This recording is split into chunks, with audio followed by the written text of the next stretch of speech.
Yeah. Back with another one. This is the Flavor Podcast, episode 9. The Flavor Podcast. Sit down interviews with people adding their own tastes in their everyday life. You know.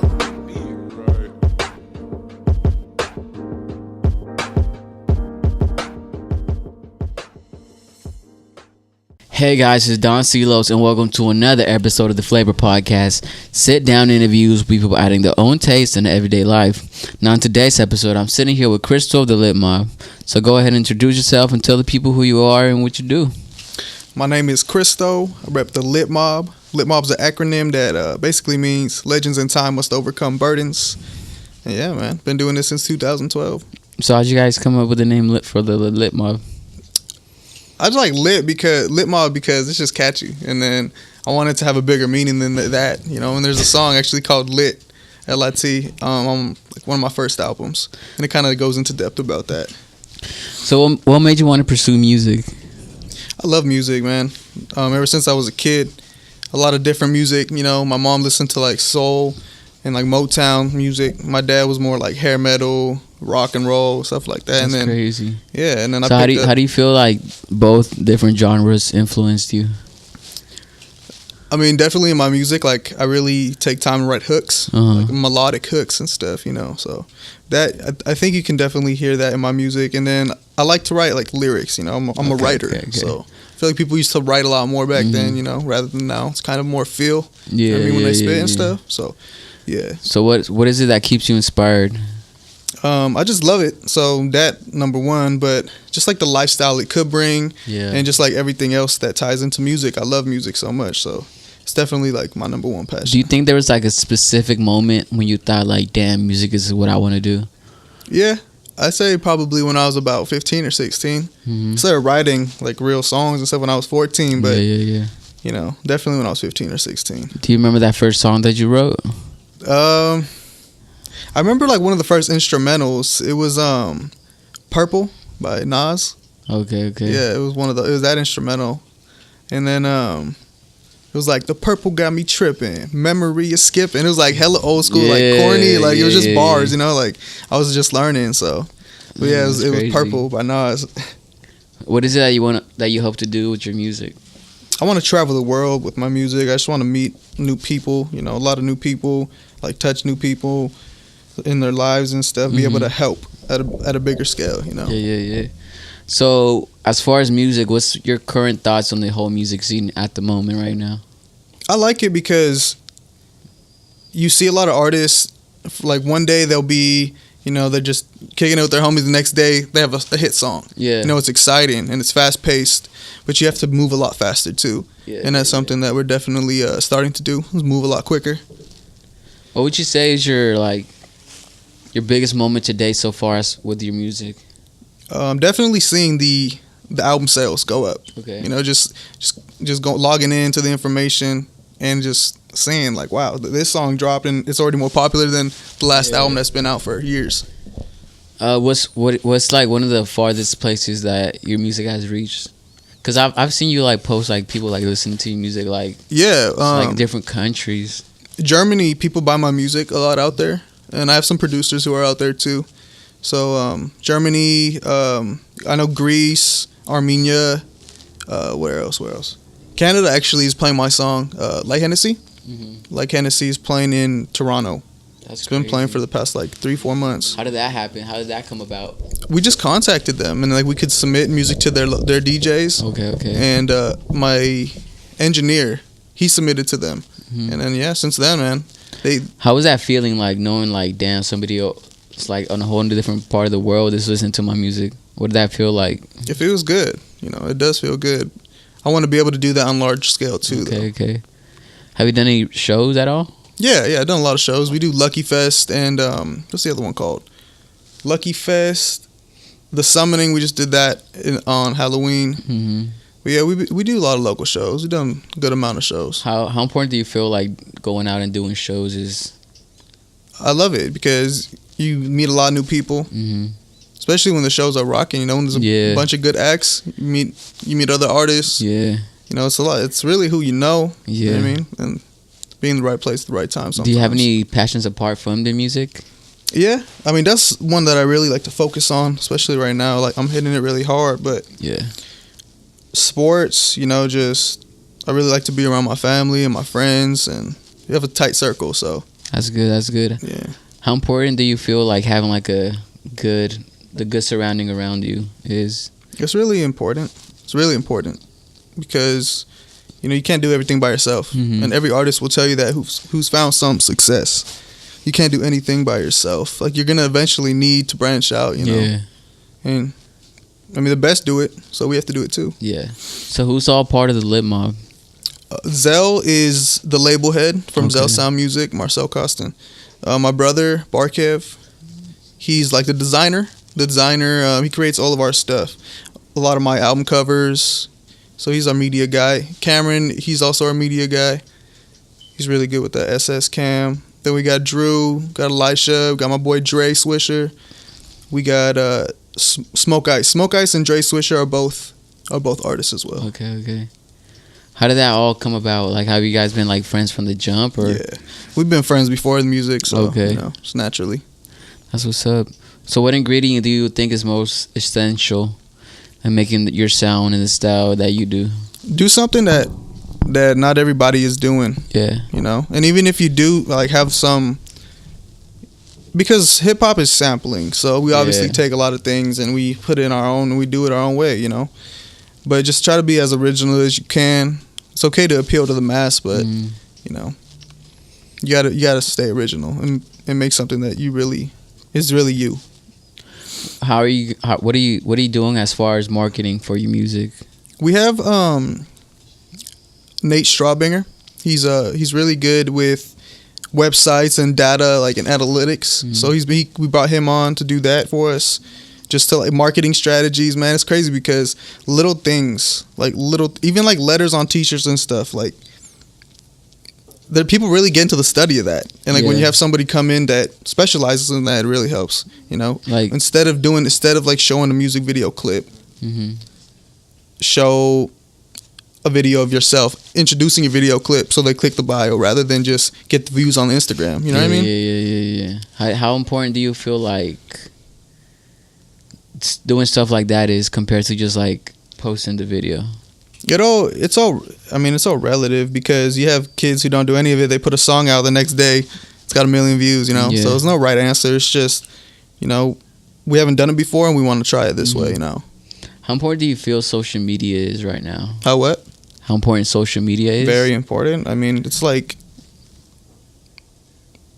everyone uses it, bro. Like everyone uses it. It's like our pipeline. Like it really is. Without it, I think the world would like freak out. Yeah. It's really important right now. Our president tweets, so like I don't know, man. Like everybody uses social media. It's ridiculous. So are you working on any current project at the moment? Yeah, I'm actually, I'm doing a lot of stuff right now. I don't really want to get too much information, but What's one thing that you could like at least tell the people? okay, Help, A West Side Tale, my first album, the red one.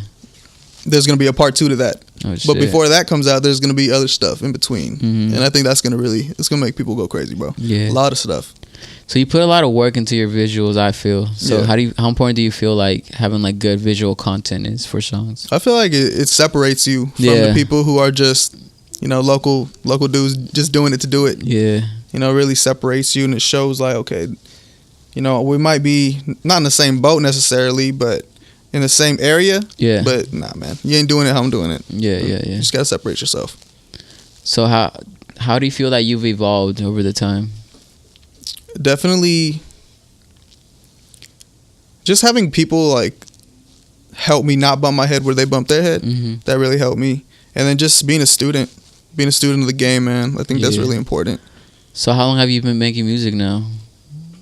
Coming up on 6 or 7 years. What's one of the biggest lessons you've learned, do you feel, in the 6 years that you've been making music? Don't expect anything from anybody. You have to do everything yourself, and it feels better. Yeah. And why is that? Because you just want to do it yourself, man. Yeah. Because then when labels come, they're coming to you because they want you rather than you're going to them for, oh, help me. They want you now. Yeah. So, you just got to do it yourself. We've always really, really believed that. So how do you feel like before people used to go to the labels and then get help, right? But now it's like the whole thing has reversed now. Exactly. How do you feel like that has influenced the people making music now?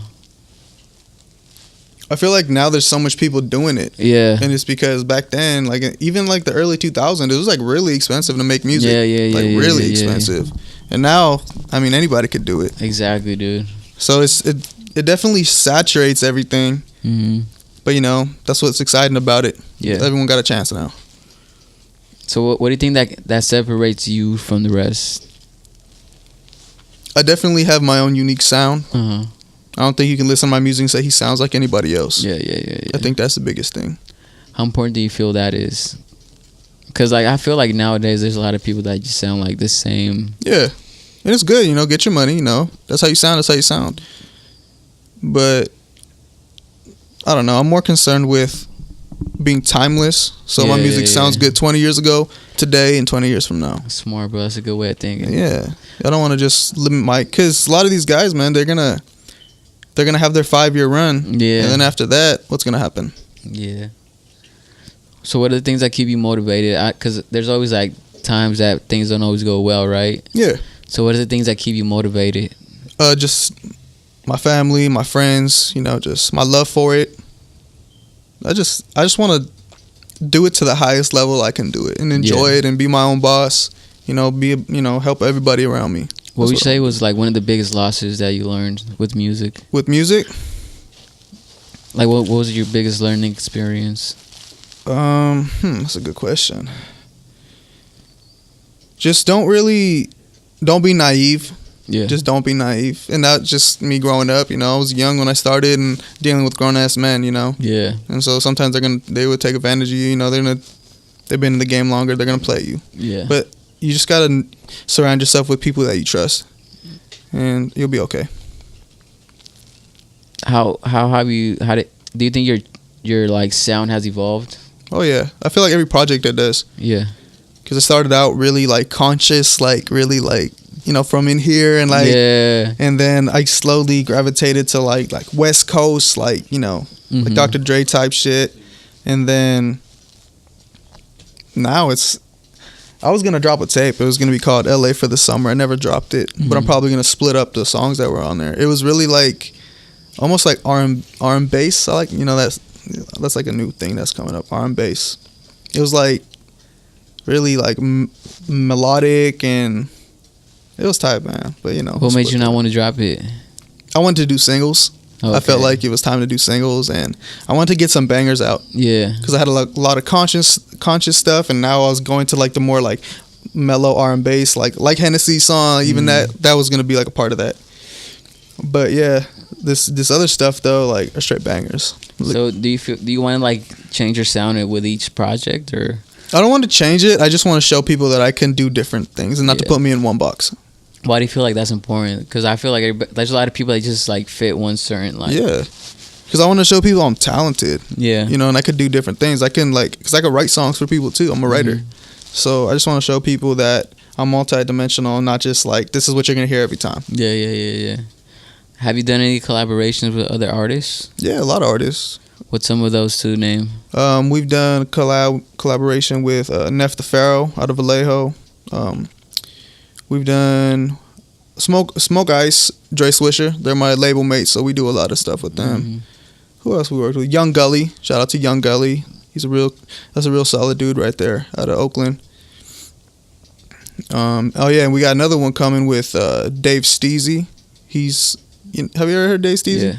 Yeah, Dave Steezy, and then my boy Phil Ade from Maryland. He's actually under Wale's label. That's crazy, all the way from Maryland. Yeah, I grew up not grew up because he's not that much older than me, but when I was younger, we used to listen to him a lot. It's crazy to have him on a song now, man. It's hella crazy. Damn, bro, I was gonna ask you something, but I forgot. Can't think of it. No, bro. Like it was just like we started like I was like, oh shit, he's working with people from Maryland. That's what's up. Yeah, he has a dope sound, bro. He has a really dope sound. That's good. I'm glad I got to work with him. So where do you see yourself in 5 years? Self-employed, doing this music. So do you want to venture into any other areas or just like strictly music? No, I want music to be like a platform to like get into like real estate and like, you know, not me myself be a real estate agent, but just like have properties. Yeah. And I want to do a lot of stuff, man. Like, do you have anything in mind, or just a general idea? Well, I want to have like properties, like so people can rent from me. Okay. But I also want to have my own like weed, maybe not my own like weed like dispensary, but I want to have like my own weed strain. Yeah, that'd be dope. Or like like some joints, like pre-rolled joints or something. Yeah, that'd like be that. crazy. That's what's up. Yeah. For the litmob, right? Yeah, and then a lot of other stuff, man. Like I want to do a lot. Yeah. Those are just some of the stuff on the top of my mind. What do you say are the things that keep you motivated to keep going? Like, what? So, if you could go back in time, well, how old are you right now? 22. If you go back in time to your 18-year-old self and tell yourself one word of advice, what would it be? Just keep going and keep going. You're gonna get tested, but you just gotta do it, man. You gotta go. If you want to be someone important, and if you want to be successful, you have to believe in yourself first off, and you have to just keep going. What do you feel believing in yourself is so important? There's a lot of people that are out there that don't believe in themselves. Like, they feel like somebody's gonna like ridicule them. Like, they don't wanna face the world. Mm-hmm. So what would you tell to those people listening or watching this right now? Well, if you don't believe in yourself, then why is somebody else gonna believe in you? Mm-hmm. So, and that's very important.